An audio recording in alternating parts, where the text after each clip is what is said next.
大海贼时代带来的动荡远远超过了世界政府的预期，而这个时代即将发生巨变。顺便说一句，原本有资格参加世界会议的无固定领土国家吉尔玛王国，因为与海贼大妈联姻，被世界政府除了名。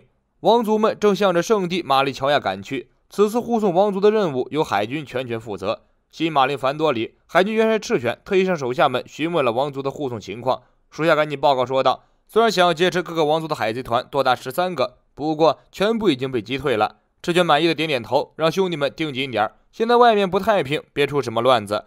赤犬正点着头，另一个属下跌跌撞撞跑进办公室，慌慌张张地喊道：不好了，某个国家的王族轮船被袭击了，国王没事，公主被绑架了。赤犬脸色立刻就变了，刚说完就出事，啪啪就打我脸呗！天天就知道等打卡下班，屁事不顶。德雷斯罗萨王国的王族轮船上，与利库王一起参加世界会议的雷贝卡兴奋地拿起当日的报纸，找到利库王。露西已经出名了。利库王表示自己早就看过了，小人族们很自豪，毕竟路飞是他们的老大，而且报纸上还提到了路飞麾下的大船团，老大出名，小弟们也跟着借光。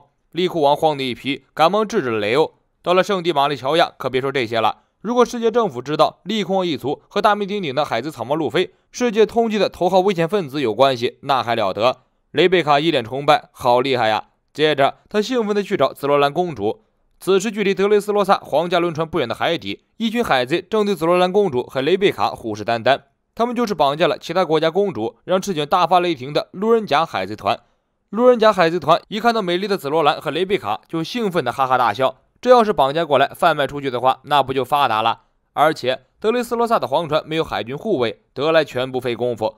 孩子们说着，对准德雷斯罗萨的这艘黄船发射一枚鱼雷，眼看着黄船就要被击沉了，一个黑影跳入水中，以比鱼雷还迅速的速度窜出去，在鱼雷击中德雷斯罗萨的黄船之前，将鱼雷拦截下来，丢出海面，提前引爆。爆炸的波动惊动了利库王等人，黄船上的众人慌作一团。利库王稳住身子后，当即下令有敌袭，他娘的，把我的意大利炮推出来！海中一个黑影窜出水面，平稳地站在德雷斯罗萨黄船的船舷上。莫慌，海军本部上校科比前来报道。2年多不见的科比已经成长成了一个可以独当一面的海军干部，再不是2年前顶上战争中吓得双腿发软的毛头小子了。他向利库王等人说明了当前的情况，并关切地询问大家有没有受伤。海水里，科比的搭档海军本部少校贝鲁梅伯挥出尼泊尔弹刀，直接将海贼的潜水艇砍了。海贼们被赶来的海军迅速收押。贝鲁梅伯向科比汇报了一下战况，带着无奈又敬佩的语气说道：你的见闻色怎么回事啊？我怎么都没有感知到鱼雷。科比笑了笑，没再说什么。听到动静赶过来的居鲁士一眼就认出了科比，这个小老弟可不一般，是当红的年轻一代中的佼佼者，新一代的海军英雄。著名的洛基港事件中罪恶时代之一的特拉法尔加罗，为了得到七武海的头衔，将100颗海的心脏快递给了海军。罗是引发洛基港事件的主谋，而在这次动乱中，科比为了保护居民做出了很大的贡献，因此出名，被人称为英雄。科比很谦虚的摆摆手，请不要称我为英雄了。通过见闻色霸气，科比感知到居鲁士是个很厉害的角色，而居鲁士也感受到科比气度不凡，防下了鱼雷却没有邀功，低调隐藏了自己的性命，格局非一般海军所具备的。雷贝卡走上前对科比表示感谢，科比却一眼看到了他手中拿着的当日报纸，脱口而出：路飞先生，不是草帽小子路飞。雷贝卡将报纸递给科比，科比嘴上说不要看，手却很诚实的接过来，戴上了眼镜，只看了几眼，科比就激动的泪流满面，情绪无法自控。5000人大船团的船长，捣毁4皇大妈的城堡，干掉悬赏金超过10亿的干部，海上第5位皇帝路飞，简直帅的掉渣。科比算是除了巴托洛米奥之外，路飞的另一个死忠脑残粉了，不在乎彼此的立场，不在乎各自的目标。科比崇拜路飞，仅仅就是因为他的个人魅力。一提起路飞，科比就想起了第一次与路飞相见的时候，动画组又硬插了一波长达8分钟的回忆杀，细致的差点让我以为手误点了第1集视频。但不管怎么说，路飞是改变了科比一生的人物。别人说想要做海贼王，那是吹牛逼；路飞说想成为海贼王，那就是自信的体现。开局一个桶，队友全靠捡。路飞真的就是这样白手起家，从一个小海贼逐渐走到了今天的大佬位置。科比擦了擦眼泪，转身敬个礼，非常可靠的告诉利库王等人，接下来就由我来护送诸位前往马里乔亚了。雷贝卡拍了拍科比的肩膀，悄声的问道：你很喜欢路飞吧？科比很慌，他是敌人。雷贝卡和雷欧一看科比窘迫的样子，逗得哈哈大笑，不依不饶地追问科比关于路飞的事情。新世界某岛，4皇百兽凯多用狼牙棒一顿泄愤，手中的报纸都要被他捏成灰了。饶了我生意的小王八蛋，过得还挺潇洒。新世界蛋糕岛，四皇大妈看到头版报纸后，气得差点把蛋糕倒掀了。这么搞新闻的，果然都是满嘴跑火车，没一句实话，居然说草帽是胜利者。摩根斯哪只眼睛看到我输了？新世界某党，四皇黑胡子握着当日的报纸，又好气又好笑。皇帝，对你来说太早了吧，草帽。新世界某岛，四皇红发看着大海微微一笑，马上就要见面了，路飞。草帽一会儿这边对第5皇帝的称号毫不在意，大家更在乎悬赏金。本来山治还以为自己的悬赏金超过了索隆而洋洋得意，结果瞥见了悬赏令自己的名字被改成了文斯莫克山治，顿时消沉下来，一点打不起精神了。而比山治还要消沉伤心的是在一边默默哭泣的路飞，大家都很好奇到底遇到了什么事情了，能让路飞如此伤心欲绝。路飞转过身，拿出自己的悬赏令，哭着说道：大哥，我的身价降了，变成1亿5千万贝利了。众人惊呼：1亿5千万，那比2年前还要低呢。2年前路飞在斯巴岛的时候，身价就已经达到了3亿贝利，干到多弗朗明哥之后，路飞涨到了惊人的5亿，怎么这一招回到解放前了？布鲁克惊呼：难道是做了什么不好的事情？加洛特好奇地问：做了不好的事情不是会增加悬赏金吗？娜美倒是很开心，便宜点，目标小，不容易被海军和赏金猎人盯上。不过这么说也不妥，路飞是船长，路飞很便宜，意味着整个海贼团的成员都很便宜，没有牌面，传出去让人笑话。以后草帽海贼团还怎么在新世界混了？路飞气得暴跳如雷，我堂堂第5皇帝，悬赏金1亿5千万！大家赶忙安慰路飞，路飞又哭又闹，停不下来。直到山治说要给他做饭，他才老实的点点头。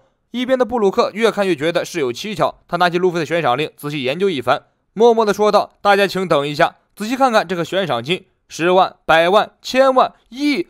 布鲁克突然声音抖得说不出话来，没有毛囊的头骨汗流不止。你的悬赏金是15亿贝利！众人短路几秒钟，异口同声地发出尖叫。关于这版震动全世界的头条新闻，与反应过激的草帽一伙、自豪的红发以及愤怒大妈凯多等人反应截然不同的是，表现十分冷漠的龙，以及为弟弟默默高兴的萨博。萨博捧着印着路飞大版头像的报纸，呵呵的傻笑不停，直到整张脸抽筋失去表情管理。自黑胡子海贼团突然袭击了革命军冷地巴尔迪格之后，革命军的主要领导人们就失去了消息。这一集中终于再次登场，正如所有人所料的那样，区区黑胡子果然奈何不了对抗全世界的龙。为了迎接即将召开的世界会议，革命军还没来得及找到新的藏身地点，于是将总部迁在了伊万科夫的桃色岛卡马巴卡王国。伊万科夫率领众人妖热情地接待了龙等一众干部，除了龙、萨博、科尔拉之外，另有分布在世界各地的革命军4名军长正在赶来的途中。从伊万科夫手下这些见多识广的人妖反应来看，这些军长应该十分厉害，而且不常露面，算得上是革命军内的传说级人物。龙表示先不用等军长，来个会前小结。萨博率先发言，简单的说了一下此次革命军聚首的目的。会议的中心内容十分简单明了，接着这次世界会议向天龙人宣战。距离桃色岛不远的某个小岛国家，一群凶残的海贼袭击了镇上的居民。这是一个贫苦的国家，为了保命，岛上的居民省吃俭用，食不果腹的凑齐了献给天龙人的天上金。结果又倒霉的遇到了来抢劫的海贼。海贼自报家门，名叫桃胡子，是4皇黑胡子麾下的海贼团，皆有4皇的名号，嚣张的很。因为世界会议，这个小国家的国王和护卫们都赶去马利乔亚，只留下了一些平民百姓留守。龙套海贼团一看不欺负老百姓，欺负谁？于是他们猖狂无比，为所欲为，见人杀人，见钱抢钱，抢了钱还要杀人，杀完人还要点一把火，可恶到了极点。百姓们走投无路，面露绝望。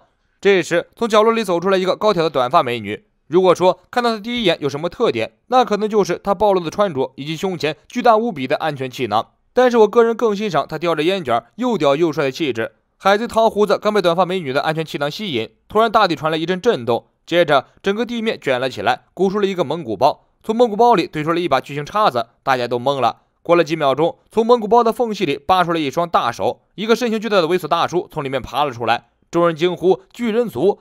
巨人族都是生活在地下的吗？这个大胡子猥琐大叔也很奇葩，裸着身上，下身穿个格子超短裙，像极了岛国电影里那些个心理变态的异装癖大叔。猥琐大叔捂着屁股，不高兴地吼道：你们看哪儿呢？没见过美女吗？桃胡子傻在原地，什么场面我桃胡子没见过，这场面我真没见过。愣了几秒钟后，桃胡子下令手下开炮，猥琐大叔把叉子往地上一插，将土地卷起来，掀飞了找茬的海贼们。短发美女慢慢地走向在一边看热闹的百姓，低声说：你们要做什么呢？无力抵抗的垃圾们！此时笔者才注意到他手中还扛着一面大旗，看来他不仅仅是有安全气囊这么简单。除了自带安全气囊的短发美女、猥琐有点可爱的超短裙大叔，还有另外2个怪人加入。看样子他们4个很熟，是一伙的。这就是革命军的4位传奇军长，分别是革命军东军军队长扛大旗的安全气囊贝洛贝蒂，革命军西军军队长猥琐大叔莫利，革命军南军军队长爆破鬼才吉格斯，革命军北军军队长乌鸦诺克萨斯统领。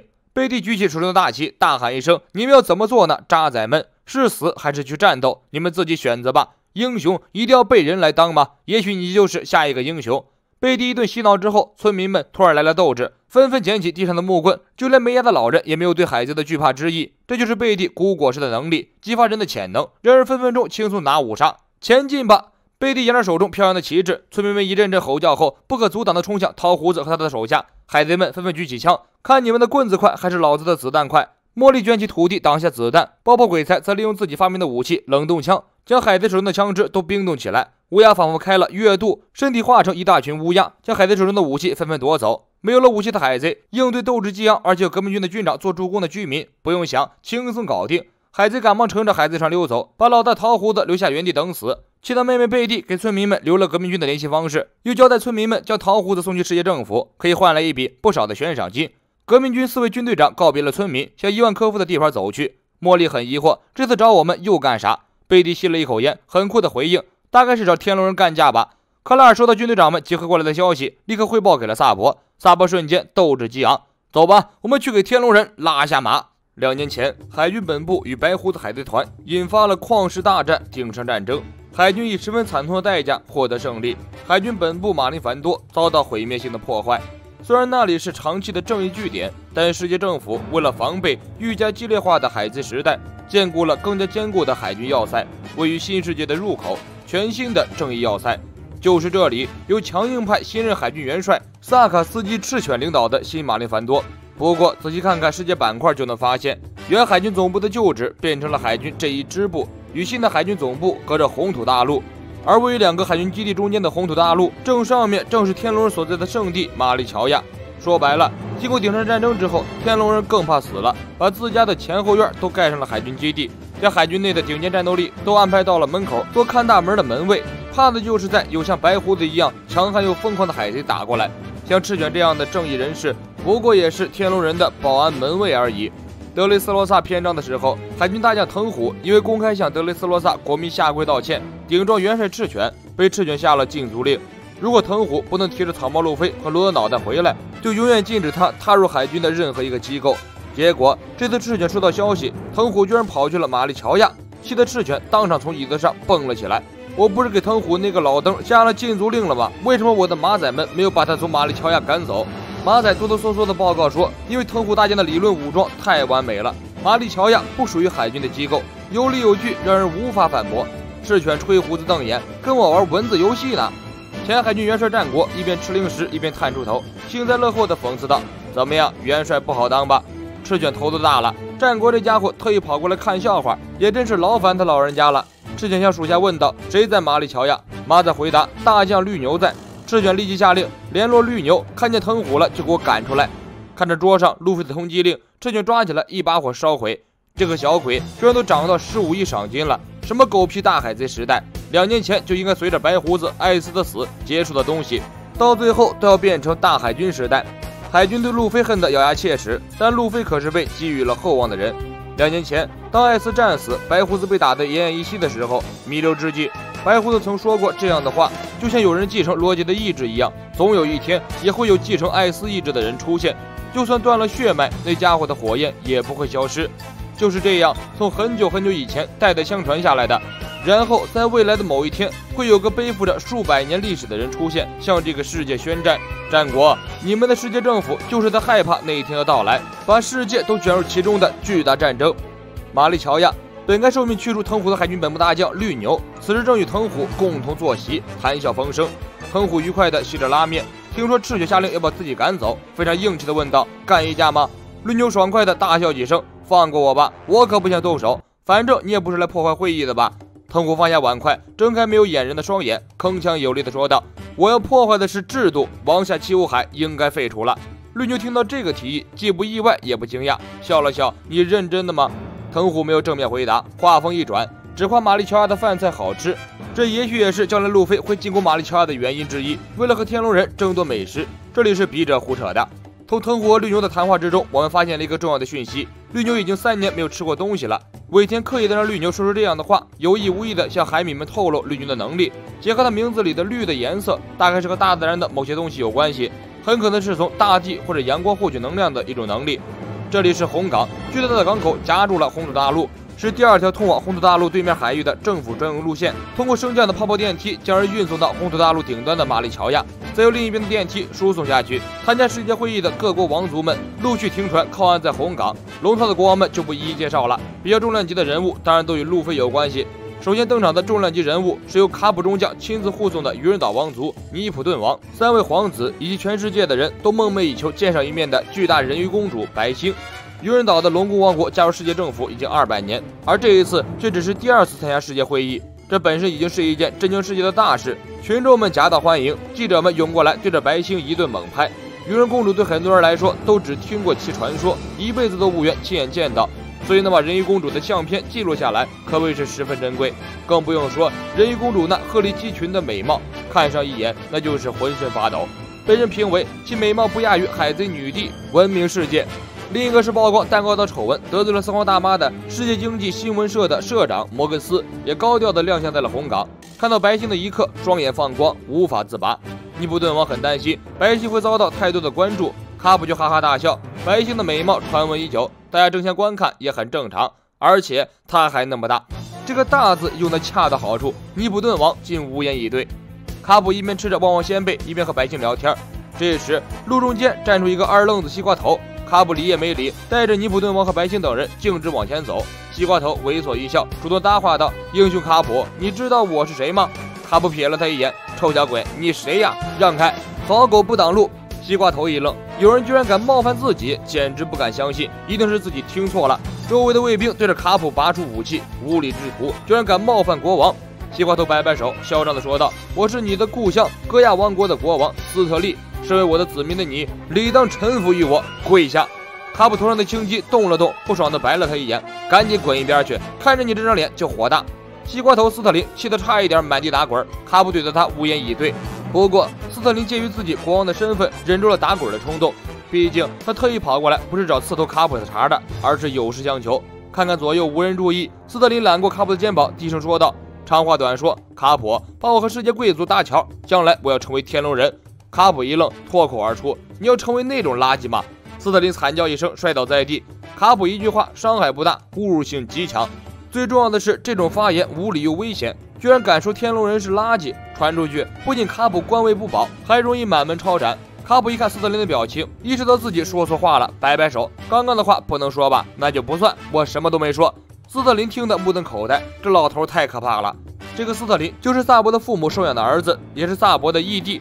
10几年前，萨博因为受不了贵族的家庭带来的虚伪压力，于是离家出走。萨博的父母为了不绝后，收养了斯特林。这个斯特林和萨博的父母真的像亲生的一样，秉性和萨博的父母一模一样，崇尚权贵，唯利是图。在进入萨博家之后，借由萨博父母降昆贵族的背景，和其他的贵族甚至王族攀上关系，长大后与公主结为夫妇。后来戈亚王国的国王和王子死于非命，斯特林顺理成章地坐上了王位。斯特林表面上一副居高临下、傲气凌人的样子，细一看就像地主家的傻儿子一样。卡普根本懒得和这种段位的人对话，送尼普顿和他的王子、公主坐上了前往马里乔亚的升降梯。卡普的工作就算是完成了。这个升降梯看来安检十分严格，非王族不能乘坐。卡普站在下面与白星等人挥手告别，白星充满感激和卡普道谢。升降机启动，缓缓向马里乔亚升去。升到高处的时候，一股明亮的光芒洒在白星的身上。白星一愣，看向天边，是太阳，是没有经过深海的折射，真真切切的太阳，是海底深处发光太阳树的光无法比拟的明亮。原来真正的太阳这么耀眼，真正的天空如此高远，一眼望去看不到尽头，这就是陆地，美不胜收，光芒万丈。白星激动的热泪盈眶，这就是自己的母亲多年来一直努力的原因。因为一姬王妃想让自己的后代，想让所有的鱼人族都生活在这明亮之下，看看这缤纷多彩的大千世界。百姓哭着说：“我想住在陆地上，我想让王国的百姓也看看这太阳世界。”尼普顿王呵呵一笑：“我们就是为此才来参加世界会议的呀。”与这边感人的镜头相反的是二愣子斯特林，面对不断升高的升降梯和高空的大风，斯特林吓得都要尿了。其他王子投来鄙夷的目光，这是哪个村长的儿子走错了吗？如此没见过世面的样子，根本不像是个国家的国王啊！革命军军队长莫利从红土大陆的岩壁上探出头来，正巧被斯特林看到，吓得他嗷嗷大叫。墙壁上有个荆棘的巨人，还拿着鱼叉，估计是来吃人的。旁边的一个国王面无表情，这小子指定是有点毛病，估计是精神病国家的国王。远处一大群乌鸦飞过来，斯特林吓得抱头鼠窜，尖叫道：“诺克萨斯统领开大招了！卫兵护驾！”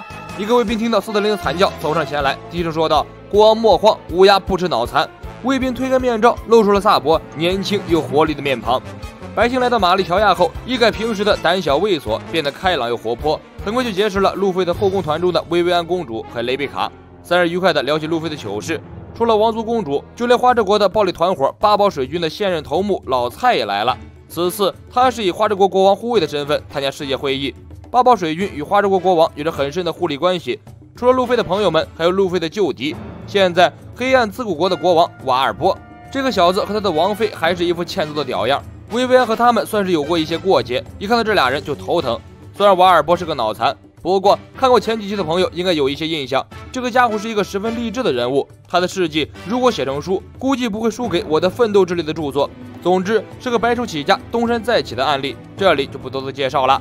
乔巴的故乡樱花国的现任国王多尔顿携手乔巴的恩人库雷哈医生一并来到玛丽乔亚。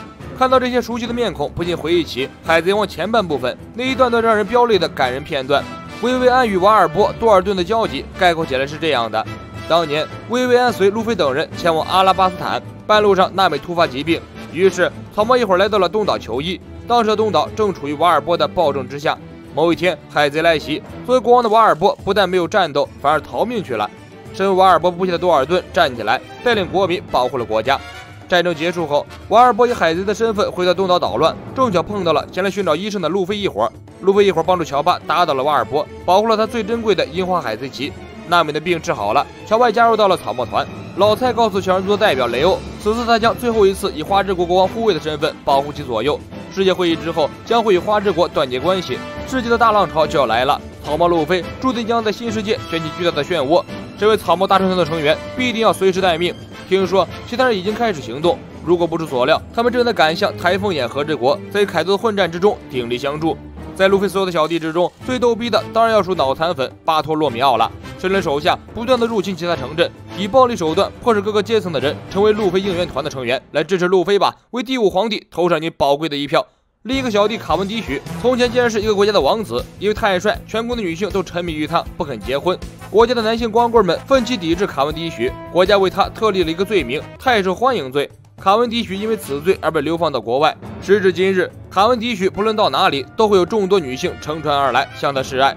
深海大监狱推进城，在 Level 6无限地狱层里，多弗朗明哥被关押在一个单人牢房里。监狱长麦哲伦受命来做多弗朗明哥的单人护卫，防的就是他顶头上司世界政府的人。因为多弗朗明哥曾经是天龙人的缘故，他掌握着很多玛丽乔亚的秘密。天龙人为了防止他把这些秘密泄露出去，正秘密派遣杀手找机会对明哥实施暗杀行动。明哥躺在监狱里哈哈大笑，泄露出去也没有关系，权力可是跑得飞快，马上会腐朽的东西。圣地玛丽乔亚，一个身材高挑的黑影来到一个地下密室的门前，他的手中握着草帽路飞的通缉令。打开密室大门，一股寒气传出，在密室里并坐着一个巨大的草帽，除了尺寸外，和路飞的草帽一模一样。这个西瓜头是上一集中提到的戈亚王国的现任国王萨博的义弟斯特林，一个挤破了脑袋想要进入贵族圈中极其崇拜权力地位的家伙。由于他作为国王第一次参加世界会议，玛丽乔亚的接待者按照世界政府的习俗规矩，带他来到了玛丽乔亚的盘古城，拜见世界权力的制高点虚空王座。之所以将这个靠背高的几乎戳破天花板的椅子称为虚空王座，是因为这个座位无人可坐，也无人能坐。虚空王座象征着世界各国国王均为平等，不抱有独裁之欲的誓言。王座周围的20把武器，就是世界最初的20人在800年前立下的誓言。这里是世界的中心，正因为无人可以坐在上面，才是和平的象征。就像世界政府最高的权力者，天龙人最高地位吴老星将权力5等分一样，这个世界不存在仅有一人的王。斯特林看到虚空王座的瞬间，激动得浑身发抖，口水都要流到地上了，差一点就要变态。这里就是世界的中心，坐在那个宝座上就能成为全世界的王，好他妈的想坐一下呀！接待者立刻打断了斯特林的幻想，就算仅仅是想一想，这种事儿也绝对不可能存在。虚空王座没有人可以坐。经过漫长的等待和准备，尼普顿王携手王子和公主，终于迈出了向人类世界靠近的这一步，成功的登陆马里乔亚参加世界会议。这也是一级王妃的夙愿。一级王妃曾经顶着巨大的压力和同族的鄙视厌恶，拼命的宣传，征求众人的签名，向世界政府提出移居陆地的申请。如今鱼人族向着一级王妃努力的方向一步步迈出了脚步。尼普顿王看着一片蓝天白云，想起妻子当年四处奔波的身影。一级王妃呀，我都想也带着你来到这个地方。这时社交广场上传来白星公主的尖叫，原来是一个蠢逼天龙人正在指挥自己的奴隶绑架白星公主。白星公主又大又漂亮，蠢逼天龙人起了歹意，光天化日之下就这样明着绑架抢人。反正不管是王族还是平民，都无人敢冒犯天龙人。天龙人所在的地方就是无法无天的地方，其他王族能忍，白星的3个皇兄可忍不了。他们刚要动手，尼普顿王在背后抓住了3人。作为白星的父亲，尼普顿王看到这个情景，早已气得浑身发抖。可是他知道绝对不能轻举妄动，否则一级王妃所有的努力都要付诸东流，很可能整个愚人岛都会遭到天龙人的毁灭。薇薇安和雷贝卡也要动手，被其他人拦了下来。老蔡死死地抓住雷贝卡，愤怒又无奈地说道：“如果惹怒了天龙人，德雷斯罗萨就没了。”蠢逼天龙人的奴隶一招过肩摔，将白星公主摔倒在地，然后将巨大的手铐往她身上缠过去。小人族雷欧实在是看不下去了，居然这样对待老大的朋友，是可忍孰不可忍。雷欧拔出牙签一样的短剑向天龙人冲过去，老蔡一看这是拦不住了，豁出去吧，紧随其后也向前奔过去。突然一道白影闪过，一个人抓住飞速奔跑的雷欧，重重摔在地上，接着一脚将老蔡踹翻在地。众人定睛一看，原来是臭名昭著的 CP0， 世界政府直属特务组织 CP 的最高级别机关，拥有更大的权力。以前任职于 CP9 的罗布路奇和卡库，现在是升官发财了，在 CP0 这里伺候天龙人。除了路奇和卡库，还有出现在蛋糕岛的史翠西，在天龙人手下任职就是不一样。罗布路奇和卡库比2年多前更嚣张，别忤逆天龙人，这是小孩子都知道的事情。这几集中的回忆巨多，其他的回忆可以省略。不过大战司法岛的地方还是该简单提及一下。未来草帽团如果要和世界政府发生冲突，罗布路奇绝对是其中的一道大山。2年前，路奇还是小弟的时候，受命逮捕罗宾。路飞带着草帽团的兄弟勇闯司法岛，并且直接让乌索普射穿司法岛上面飘扬的十字形旗帜，公开叫嚣世界政府。一直习惯独来独往、要强独立的罗宾，这一刻终于崩溃，哭着喊着：“路飞微微一笑，和草帽团的兄弟们与路奇率领的 CP9 杀手进行殊死搏斗，最终战胜罗布路奇和 CP9，成功的救出了罗宾。之后，罗布路奇隐藏了自己的行踪，暂时消失在了人们的视线中。路奇踹老蔡的这一脚力道比较狠，老蔡疼的站都站不稳了。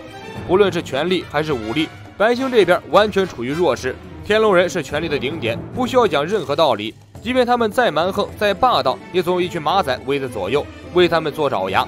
薇薇安公主不敢对天龙人出手，只好揪住路奇撒气。路奇面无表情，完全不想理他。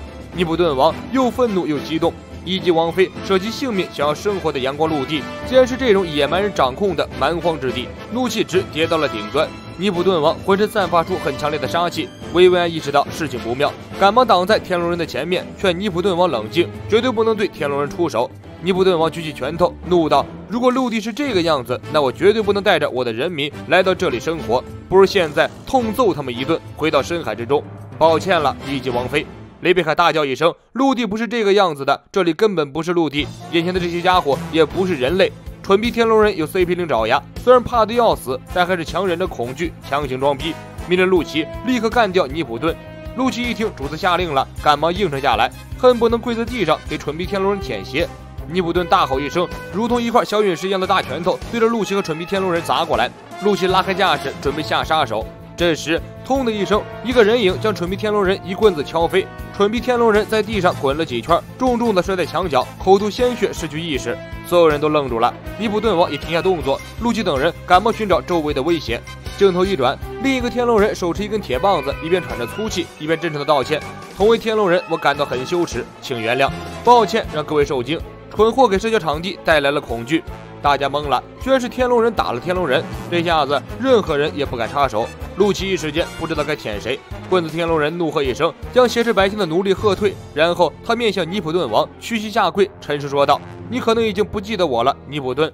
但是龙宫王国有恩于我，我一直等待着这一天，等待你们到来的这一天。”尼普顿仔细端详了一下这个天龙人之后，震惊地瞪大了眼睛。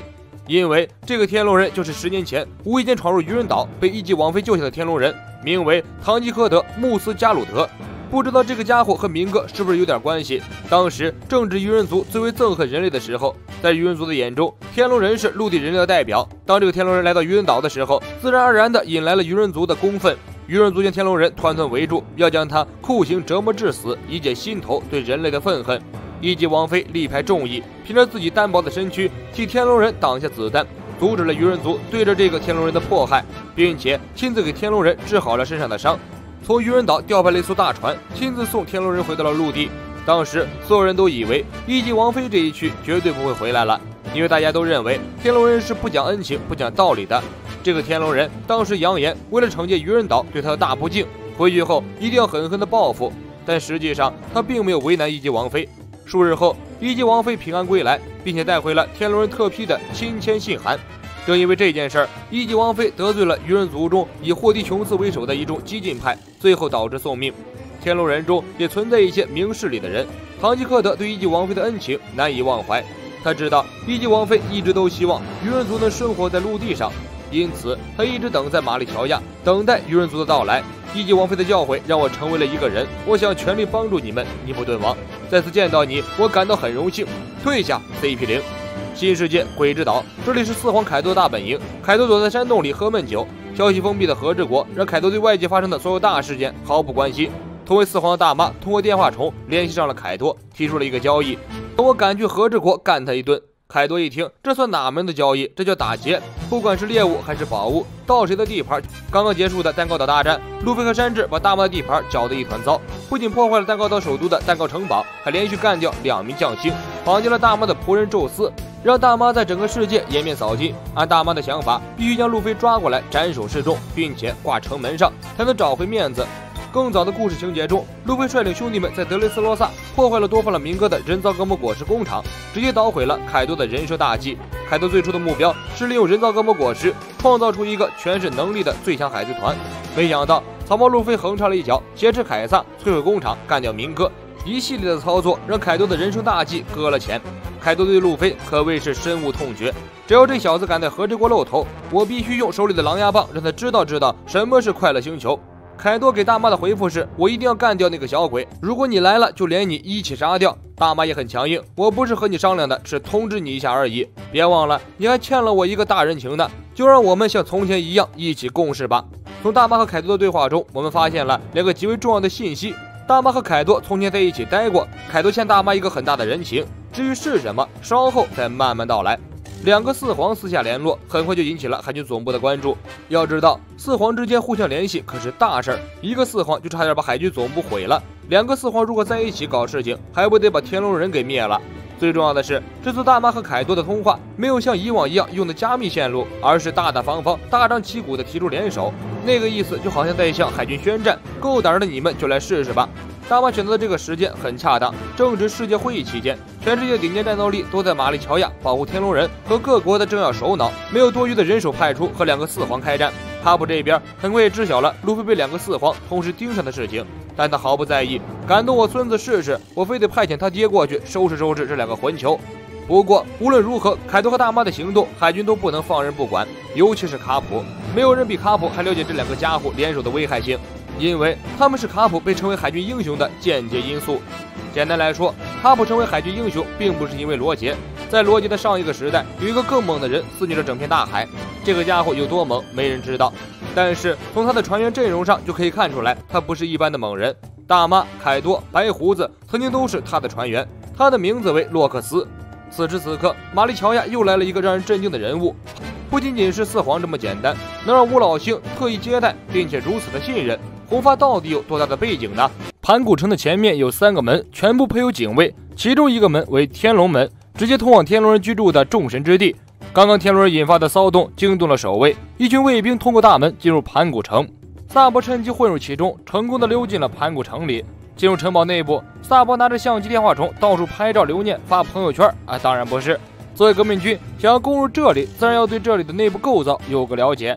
奇怪的是，天龙人所在的盘古城居然连个监控都没有，警卫也少之又少，在这里滑雪看起来都没有人管。要说没人管也夸张了，一个小兵跳出来阻挠萨博，被萨博一招干掉。这就是世界权力中心的戒备，弱的还不如路飞他们之前潜入的海军基地。大概天龙人是想不到有人敢潜入进来吧。萨博在城堡里逛够了，准备直接溜到天龙人的聚集处众神之地。他在路上干掉了可怜的2个警卫，一拳头砸了一道墙，直接跳了下来。下面是一大群乌鸦前来接应，护送萨博迅速撤离。盘古城的社交广场，小人族曼雪莉公主替百姓治好身上的淤青，百姓可爱的朋友又增加了。刚刚天龙人引发的骚动，幸亏有这个姓氏为唐吉诃德的天龙人出手，保护了白星公主，才免去了一场有可能导致无数人流血的战争。愚人岛也幸免于难。尼普顿对唐吉诃德表示感谢，因为他的出手相助，自己没有打破和一击王妃的约定。唐吉诃德笨拙地表示，这都没什么，接下来的7天会议时间，自己将会全权保护白星公主的安全。如果自己的身份能给众人提供便利，那是一件再好不过的事情了。盘古城的天龙门门外，一个疯疯癫癫、笑嘻嘻的老太婆走向守卫，这位就是索尔贝王国的王太后可妮。不知道索尔贝王国的小伙伴不要急，你们一定听说过的巴索罗米熊，人称暴君熊，他曾经就是索尔贝王国的国王。守门的卫兵认出了他，非常客气地请他从哪里来回哪里去，这里是天龙人的众神之地，外人勿扰。这时蠢逼天龙人被他的奴隶驮着来到门前，惨叫让守卫开门，守卫不敢怠慢，立即打开大门。奴隶驮着蠢逼天龙人爬进了众神之地。蠢逼天龙人的父亲眼镜天龙人听闻儿子被揍了，坐着奴隶赶来，一见儿子这副模样，心痛不已。父子俩痛斥唐吉诃德家族都是怪胎，一个跑出去做凡人，一个连个奴隶都不养，还帮着愚人族出手，简直让人不能理解。这个眼镜天龙人乘坐的坐骑，居然就是前任王下七武海、前任革命军干部、前任索贝尔国国王的巴索洛米熊，被天龙人称为无敌奴隶，人人争相拥有。而大雄原本是一个非常残暴的海贼，被人称为暴君，据说十分痛恨天龙人。大事件之前，大雄突然与世界政府的贝加庞克博士签订协议，自愿被改造成机器人，失去了自我意识，原因不详。这件事是海贼王世界中众多神秘事件之一，极大可能是革命军安插大雄进入世界政府做卧底吧。不过可能性最大的原因就是大雄恶魔果实的能力设定太过无敌，能瞬移，能弹开一切攻击，能压缩空气，还能将人击飞，简直可怕。正因为大雄的能力太无敌，得罪了作者，于是把他写死。大雄也算是草帽团众多恩人之一了。早在恐怖三鬼船的时候，大雄被安排来善后草帽团，将草帽团处理掉，但是大雄却放过了草帽团一行人。香波地群岛，大雄更是直接违背了命令，利用自己的果实能力，从大江荒原的眼皮子底下救出了草帽一行人。那时候大雄对路飞说了一句意味深长的话，不会再见面了，永别了。顶上战争的时候，大雄完全失去了意识，成为世界政府改造的人间兵器。一直待在监狱里的伊万科夫对此一点都不知道，在他的印象中，熊是十分仇恨世界政府的，怎么可能会接受世界政府的改造呢？再后来，大雄以完全无意识的机器人形态死守桑尼号2年，期间御敌无数，保护桑尼号毫发无损，直到弗兰奇到来，大雄才默默离开。究竟为什么一而再再而三的从困境中解救路飞等人？现在的大雄已经给不出答案了，唯一的可能就是和他革命军的身份有关系。不过按照尾田的套路，这已经不是什么秘密伏笔了，不够炸裂。关于大雄自愿成为世界政府的改造人，也许还有另一种可能，就是与世界历史真相有关系。潜入到众神之地的萨博看到熊的这副模样，恨得咬牙切齿。天龙人那边还在不断的对熊又打又戳，发出暴虐的笑声。萨博忍无可忍，双拳燃出火焰，从角落里冲出来就要杀人。这时空降一群乌鸦将萨博围在其中，测试统领从乌鸦群中现身，捂住萨博的嘴巴。莫里由地下伸出大手，将萨博拉入地下的空间里。地下空间汇聚了3位革命军军长，萨博气得浑身发抖。熊是他们最重要的伙伴，而且还是一位人缘很好的伙伴。无论于公于私，萨博都无法看到熊遭受这样的待遇。军长们劝说萨博冷静，他们来此的目的就是如此，将饱受天龙人折磨的重要伙伴大雄给解救出来。这里，革命军的南军军长爆破鬼才说出了一个值得人深思的情报：大雄以前的国家索尔贝是世界政府加盟国，而大雄因为不服天龙人，所以落得个如此下场，被世界政府拿过来以儆效尤。无论多么强壮的男人，反抗天龙人就是这个下场。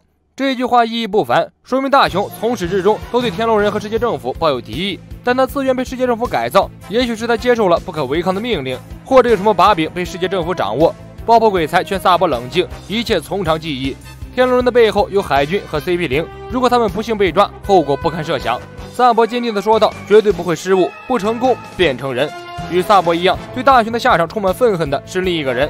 索贝尔王国的可妮王太后趁着天龙人对话的时候，溜进了众神之地，躲在角落里变回原形。这家伙原来是罪恶时代超新星里的杰尼邦尼。前一阵，邦尼被赤犬逮捕，不知为何逃了出来。他躲在角落里，看着这副模样的熊，一边抹眼泪，一边愤恨地说道：“不可原谅，绝对不可原谅。”我们都知道，杰尼邦尼的能力是可以将自己或者他人随意的变成老人或者小孩，并不是变成其他人的样貌。邦尼变成老人的样子，成功骗过了守卫，让守卫误以为他是索贝尔王国的王太后，说明邦尼变老的样子和索贝尔王国的王太后可妮长得一模一样。结合巴索洛米熊曾经是索贝尔王国的国王这件事，可妮是大雄的母亲，邦尼变老后与可妮一模一样。虽然官方并没有给出明确的答案，但是从种种的迹象来看，邦尼有极大的可能是大雄的女儿，前索贝尔王国的公主。两个天龙人乘坐奴隶慢慢离开，萨博军队长们商议下一步行动计划。目前，萨博等人已经掌握了马里乔亚的地理和城堡内部的结构，目前最棘手的就是守卫。听闻海军大将就在马里乔亚，萨博态度很坚决，不管谁来，一定要救出大雄。乌鸦在一边附和。此次他们潜入马里乔亚，最主要的目标就是大雄。抛开同为革命军的同志不谈，萨博的弟弟也受到大雄不少的照顾，可以说也算是萨博的恩人。大雄不仅从香波地群岛将路飞一伙救走，而且还精心策划了每个人的去处。正因如此，草莓一伙在2年里各自找到适合自己修行的地方，才有了今天的成就。熊给路飞一伙创造了合适的契机，如今他自己却变成这般模样。萨博咬咬牙，与诸位军队长宣布：“熊是我们最重要的同志，而且我还要报答他对我弟弟的恩情。”军队长们点点头，一起将熊拯救出来。画面再回到草帽一伙，路飞一改之前消沉的想要自杀的样子，拿着自己的通缉令傻笑不止。空中传来一声声啼叫，送报鸟将新奇的报纸送到船上。今天的头版头条是当日召开的世界会议，4年一度的王族大型聚会终于开始了。世界上的海是由高大的墙壁、红土大陆和东西南北4片海域以及新世界组成。伟大航路将其分为4个部分。世界政府是由世界上绝大多数共170个国家加盟组成的世界第一大组织，其中50个国家代表每4年都会聚集在圣地。本次世界会议还没开场，路飞就成了各个国家王族的热议焦点。一个刚刚进入新世界的新人海贼暗杀4皇大妈未遂，又盯上了4皇凯多的脑袋，看起来接下来和治国不会太平了。和治国是世界政府的未加盟国，也就是所谓的无法地带，海军和世界政府都不会介入，毕竟让海军出兵打仗也是要钱的，只要不威胁到世界政府的地位，大可以让和治国自生自灭。众人议论纷纷，会议长站起身上台宣布，为期7天的世界会议正式开始。作为世界政府最高权力的乌老星居然没有参加到世界会议中，而是赶往盘古城内部，在那里有一位大人正等着他们。根据乌老星的对话，阿拉巴斯坦王国的纳菲鲁塔利家族是最初创建世界政府的20个人当中唯一一个没有来到马里乔亚的家族。对于天龙人来说，他们就是叛徒。顶上战争已经过去了2年，路飞崛起，4皇骚动，世界动荡越来越无法阻止，整个世界不会永远保持平衡，有必要进行一次大清理。盘古城的后花园，那个脑袋上带着尖尖的神秘黑影正在这里赏花踏青。属下来报，称呼黑影为伊姆大人。接到报告说，乌老星已经来了。在伊姆大人离去的地方，有2张破碎的通缉令和1张被剑刺伤的相片。通缉令分别是路飞和黑胡子，相片则是白金公主，而伊姆大人手中则拿着薇薇安的照片。伊姆大人登上长长的阶梯，坐在那个无人可坐、无人能坐的虚空王座上。吴老星十分恭敬地跪在王座之下。应该从世界上消失的灯火又重现了，您准备好了吗？请说出那个人的名字。宝座之上的伊姆大人慢慢睁开自己的血轮眼，俯视着吴老星。新世界某岛，猫副社掌柜带着毛皮族的侠客团到这里寻找隐居的马尔科。岛上一片狼藉，荒无人烟，就和最初被杰克掠夺过的左岛一样，到处都是被毁坏的迹象。侠客团们等在原地不敢离开，等待猫副社老大带着马尔科回来。在荒岛上有一条巨大的瀑布，瀑布后面是一个洞窟，沿着洞窟进入就到了另一片天地。这里没有废墟，也没有破损的建筑，有的是鸟语花香和安详宁静。村民和动物们和睦地生活在这里，仿佛生活在一片世外桃源。久别的马尔科就在这里，原白胡子海团的一番队队长，白胡子海贼船船医，人称不死鸟马尔科。现在戴着眼镜，一身朴素打扮，温柔且耐心地替村民和动物们治疗创伤。就连村民们有什么烦心事都来找马尔科解决。马尔科好像一个乡村医生，更像一个偏远村落的村长。2年前顶上战争，马尔科一直奔赴在战场的前线，护在白胡子左右，被称为是白胡子的左膀右臂。直到白胡子战死沙场，马尔科一直寸步不离。顶上战争，大窝蜘蛛斯库亚德受之前挑衅攻击白胡子，结果导致白胡子受伤。路飞救出艾斯后，白胡子把自己和同伴们隔开，打算他带领伙伴们来到马林凡多的时候，就没有打算活着离开。白胡子说出了那句最为动人的名言：猫副社长贵和马尔科面前的这个世外桃源一样的村落，就是白胡子一生所求的根源。这个村庄是白胡子生前所建造的，准确来说，这里就是白胡子小时候所生活的地方。由于过于贫穷，无法支付昂贵的天上金，因此国家不能加入世界政府，成为无法地带。海贼和人贩子横行，国家灭亡，孤儿不断增加。白胡子自幼便是孤儿，为了生存，他早早的出海去做海贼。得势之后，白胡子一直牵挂着这片土地，一生隐姓埋名，将抢劫来的财宝金钱送回村庄建设。白胡子从小就没了家人，朋友也都相继离去，他将这里当作故乡。顶上战争之后，黑胡子迅速入侵了白胡子的地盘，马尔科等人奋起反抗，爆发了了结之战，最终以马尔科一方失败而告终。好在最后还是留下了这个地方，这里算是白胡子最后的遗产了。红发也帮忙把白胡子和艾斯的坟墓建在了村庄的附近。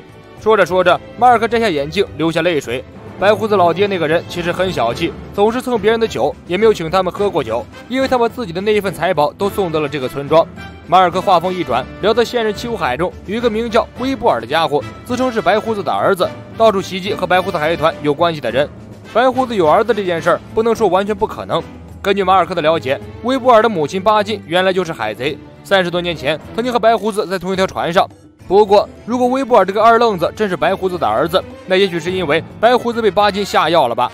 总之，这件事也有着很深的伏笔。巴金和白胡子曾在同一艘船上，而白胡子海团还没有巴金这个人，那么他们的交集只有一个，那就是洛克斯海贼团。如果巴金这个疯婆子真的是洛克斯海贼团的成员，那必定也不是等闲之辈。马尔科担心村庄被威布尔和巴金这对疯子母女袭击，暂时没有离开的打算。他让猫副社长贵带话给路飞，自己要坚守村庄。